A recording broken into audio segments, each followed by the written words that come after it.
വിദേശകാര്യമന്ത്രി എസ് ജയശങ്കറിന്റെ 3 ദിവസത്തെ അമേരിക്കൻ സന്ദർശനം ഇന്ന് ആരംഭിക്കും.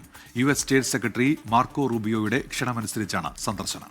ക്വാഡ് വിദേശകാര്യമന്ത്രിമാരുടെ യോഗത്തിൽ മന്ത്രി എസ് ജയശങ്കർ പങ്കെടുക്കും. വിവരങ്ങളുമായി ബൽറാം നെടുങ്ങാടി ചേരുകയാണ് ഡൽഹിയിൽ നിന്ന്. Balram, good morning again. വിദേശകാര്യമന്ത്രി എസ് ജയശങ്കർ ഇന്ന് അമേരിക്കയിലെത്തുകയാണ്. ജൂലൈ 2 വരെ അദ്ദേഹം അവിടെ കാണും. UN-ൽ ഭീകരവാദത്തിനെതിരായ ഒരു എക്സിബിഷൻ അദ്ദേഹം ഉദ്ഘാടനം ചെയ്യും. പിന്നീട് ഇൻഡോ പസഫിക് മേഖലയിലുള്ള സഹകരണം തുടങ്ങിയ കാര്യങ്ങളൊക്കെ ചർച്ചയാകുമല്ലോ ഈ സന്ദർശനത്തിൽ.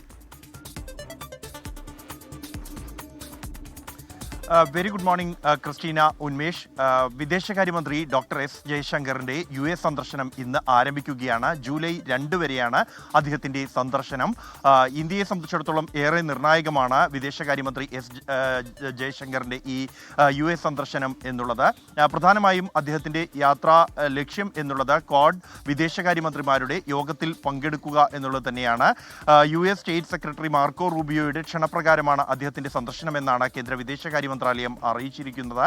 കഴിഞ്ഞ ജനുവരി 21-ന് വാഷിംഗ്ടണിൽ ചേർന്ന യോഗത്തിൽ നിശ്ചയിച്ച കാര്യങ്ങൾ അനുസരിച്ചാണ് ഇപ്പോൾ ക്വാഡ് വിദേശകാര്യമന്ത്രിമാരുടെ യോഗം ചേരുന്നത്. അജണ്ട നേരത്തെ തന്നെ നിശ്ചയിച്ചിട്ടുണ്ട് എങ്കിൽ പോലും ഈ സമീപകാല വിഷയങ്ങൾ, സംഘർഷങ്ങൾ, ഇസ്രായേൽ ഇറാൻ സംഘർഷങ്ങൾ അടക്കമുള്ള സാഹചര്യങ്ങൾ ഈ യോഗത്തിൽ വിലയിരുത്തൽ ഉണ്ടാകും. ഒപ്പം തന്നെ ആണ് ഭീകരവാദത്തിനെതിരായ അദ്ദേഹത്തിൻ്റെ നിലപാടുകൾ അല്ലെങ്കിൽ ഇന്ത്യയുടെ നിലപാടുകൾ സംബന്ധിച്ചും സംസാരിക്കും ഈ സന്ദർശനത്തിനിടെ എന്നാണ് വിദേശകാര്യ മന്ത്രാലയ വൃത്തങ്ങളിൽ നിന്ന് നമുക്ക് മനസ്സിലാക്കാൻ കഴിയുന്നത്.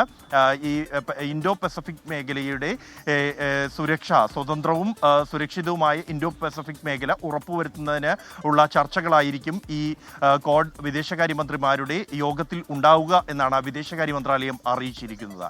ക്രിസ്റ്റീന, ഉന്മേഷ്. ശരി, ബൽറാം നെടുങ്ങാടിയാണ് വിശദാംശങ്ങളുമായി ചേർന്നത്.